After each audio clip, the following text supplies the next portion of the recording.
నమస్తే అందరికీ, welcome back to our channel my home foods. ఈరోజు మనకి బయట దొరికేటటువంటి బఠానీ చాట్ని ఇంట్లోనే ఈజీగా ఎలా ప్రిపేర్ చేసుకోవాలో చూసేద్దాం.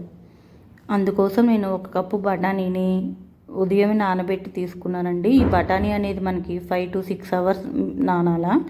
ఇప్పుడు కుక్కర్లోకి బఠానీ, కొద్దిగా నీళ్ళు, 1 స్పూన్ సాల్ట్ యాడ్ చేసుకొని 5 to 6 విజిల్స్ వచ్చే వరకు ఉడికించుకోవాలి. చూశారు కదండి, ఇక్కడ నాకు బఠానీ ఉడికిపోయింది. ఈ విధంగా ఉడికించుకోవాలి మెత్తగా. ఇప్పుడు ఈ బఠానీని హాఫ్ మాత్రం ఒక మిక్సీ జార్లోకి తీసుకోవాలి, హాఫ్ మాత్రం అలానే ఉంచేసుకోవాలి. ఇప్పుడు ఈ సగాన్ని బాగా మెత్తగా పేస్ట్గా మిక్సీ పట్టుకోవాలి.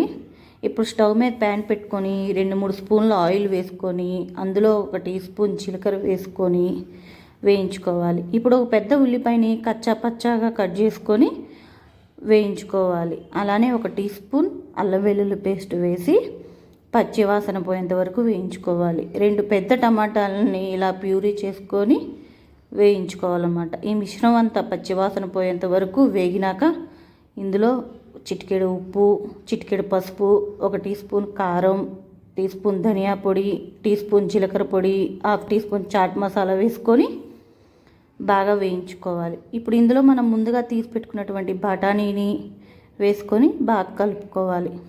అలానే పేస్ట్ చేసి పెట్టుకున్నాం కదండి, అది కూడా వేయాలి అందులోనే. ఇప్పుడు ఇదంతా కలిసేటట్టుగా బాగా కలుపుకోవాలన్నమాట. కలుపుకొని కొంచెం వాటర్ యాడ్ చేసుకోవాలండి. మన కన్సిస్టెన్సీకి తగ్గట్టు వాటర్ చూసుకొని యాడ్ చేసుకోండి. ఇప్పుడు ఇందులోనే కొద్దిగా టేస్ట్ సరిపోతే ఉప్పును కూడా యాడ్ చేసుకోండి. అంతేనండి, వేడివేడిగా చాట్ రెడీ అయింది. ఇలా తినేటప్పుడు సన్నగా తరిగిన ఉల్లిపాయ ముక్కలు,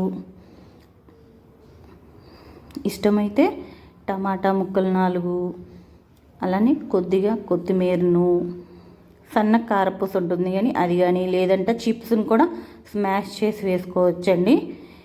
ఇలా కొద్దిగా నిమ్మ చెక్కను కూడా వేసి వేడివేడిగా తినేయటమేనండి.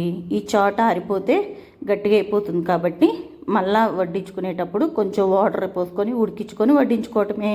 Bye bye.